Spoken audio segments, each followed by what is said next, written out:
ناظرین، آج ہم بات کرنے جا رہے ہیں ایک ایسے معاہدے کی جس نے مشرقی وسطی کی سیاست، مسلمان ممالک کے تعلقات اور فلسطین کے مسئلے کو نئی بحثوں میں ڈال دیا۔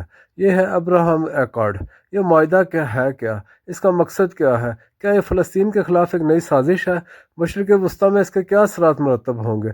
کون اس کی حمایت کرتا ہے، کون اس کی مخالفت کرتا ہے، اور سب سے اہم، پاکستان کہاں کھڑا ہے؟ پاکستان کیا کرے گا؟ آئے پوری تفصیل سمجھتے ہیں۔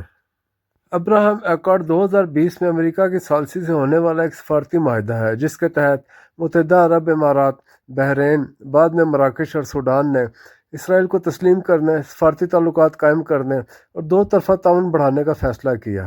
امریکہ نے اسے مڈل ایسٹ کی ایک بڑی کامیابی قرار دیا، جبکہ اسرائیل نے اسے اپنی سفارتی جیت کہا۔ یہ معاہدہ 3 بنیادی ستونوں پر کھڑا ہے۔ پہلا، اسرائیل کو تسلیم کرنا۔ معاہدہ کرنے والے ممالک نے اسرائیل کے ساتھ باضابطہ تعلقات قائم کیے۔ دوسرا، معاشی اور تکنیکی تعاون۔ خوراک، پانی، تجارت، ٹیکنالوجی، دفاع، سائبر سیکیورٹی اور سیاحت میں بڑے سمجھوتے کیے گئے۔ اور تیسرا، خطے میں امریکی اسٹریٹجک ایجنڈے کی مضبوطی۔ امریکہ چاہتا ہے کہ عرب دنیا ایران کے مقابلے میں اسرائیل کے ساتھ مل کر علاقائی بلاک بنائے۔ اگر ہم امریکی نقطہ نظر سے دیکھیں تو مقصد یہ ہے مشرق وسطی میں اسرائیل کو محفوظ علاقائی پوزیشن دلانا، اسرائیل اور عرب دنیا کے درمیان نارمل تعلقات میں اضافہ کرنا، ایران کو کاؤنٹر کرنا، امریکہ کے فوجی اخراج کے بعد خطے کو نئے سیکیورٹی سٹرکچر میں ڈھالنا۔ لیکن مسلم ممالک کے نقطہ نظر سے سوال یہ ہے کہ کیا یہ فلسطین کے مسئلے کو پس پش ڈالنے کے لیے ہے؟ کئی ماہرین کا کہنا ہے کہ اس معاہدے سے فلسطین کی اہمیت کم ہو رہی ہے، کیونکہ عرب ممالک اسرائیل کے ساتھ تعلقات بنا رہے ہیں، لیکن فلسطین کے لیے اسرائیل سے کوئی بڑی رعایت حاصل نہیں کی گئی۔ کیا ابراہم ایکارڈ مسلم دنیا کے خلاف سازش ہے؟ سازش ایک بڑا لفظ ہے، مگر بہت سے حلقے اس کو اسی زاویے سے دیکھتے ہیں۔ دلائل جو اسے سازش قرار دیتے ہیں: نمبر 1، فلسطین پر اسرائیلی قبضے کو معمول کے تعلقات سے جائز حیثیت مل جائے گی۔ نمبر 2، مسلم دنیا میں تقسیم پیدا ہوگی، کچھ ممالک اسرائیل کو مانیں گے، کچھ نہیں۔ نمبر 3، خطے میں طاقت کا توازن اسرائیل کے حق میں چلا جائے گا۔ اور نمبر 4، اسرائیل کے مفادات کو ان کے نام پر آگے بڑھایا جا رہا ہے۔ دلائل جو اسے سازش نہیں سمجھتے: نمبر 1، یہ ایک معاشی اور تکنیکی معاہدہ ہے جو متعلقہ ممالک کے لیے فائدہ مند ہو سکتا ہے۔ نمبر 2، جنگ کے بجائے سفارتکاری کو فروغ دیتا ہے۔ اور نمبر 3، خطے میں امن اور سرمایہ کاری کے امکانات بڑھتے ہیں۔ حقیقت دونوں کے درمیان ہے، معاہدے کے فائدے بھی ہیں اور خطرات بھی۔ اب دیکھتے ہیں کن ممالک نے اس معاہدے کی حمایت کی۔ ان ممالک میں شامل ہیں متحدہ عرب امارات، بحرین، مراکش، سوڈان، امریکہ، اسرائیل اور کچھ یورپی ممالک۔ یہ ممالک سمجھتے ہیں کہ اسرائیل کے ساتھ تعلقات خطے کے معاشی اور دفاعی مفادات کے لیے بہتر ہیں۔ اور کن ممالک نے اس معاہدے کی مخالفت کی؟ ان ممالک میں شامل ہیں فلسطین، پاکستان، ترکی، ایران، کویت۔ فلسطین کی بات کی جائے تو سب سے مضبوط موقف ہے اس کا۔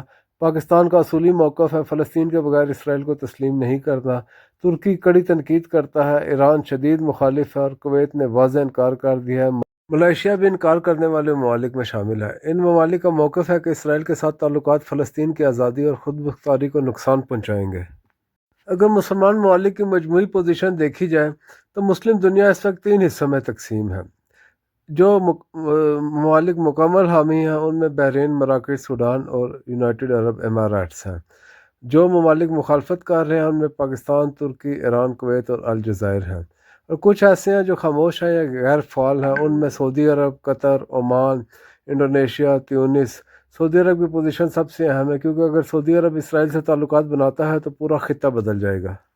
اب آتے ہیں کہ پاکستان کا موقف کیا ہے۔ پاکستان کا موقف دونوں حکومتوں، ماضی اور حال میں یکساں رہا ہے۔ جب تک فلسطین کے مسئلے کا منصفانہ حل نہیں نکلتا، پاکستان اسرائیل کو کبھی تسلیم نہیں کرے گا۔ پاکستان کے لیے مسئلہ صرف سفارتی نہیں، یہ اصولی، مذہبی، تاریخی اور عوامی جذبات سے جڑا ہوا ہے۔ پاکستانی عوام اور ریاست دونوں ایک بات پر متفق ہیں: فلسطین کے بغیر اسرائیل سے تعلقات ممکن نہیں۔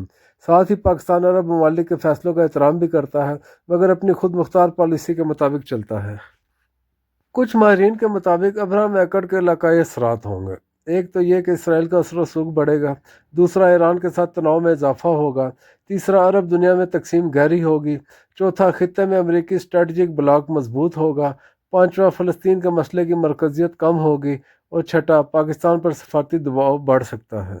اب دیکھنا ہے یہ ہے کہ پاکستان کو کیا کرنا چاہیے۔ پہلا، ایک اصولی موقف برقرار رکھنا ہوگا۔ فلسطین بنیادی اصول ہے جسے چھوڑنا ممکن نہیں۔ نمبر 2، عرب دنیا کے ساتھ متوازن تعلقات رکھنے ہوں گے۔ تعلقات خراب کرنا دانش مندی نہیں۔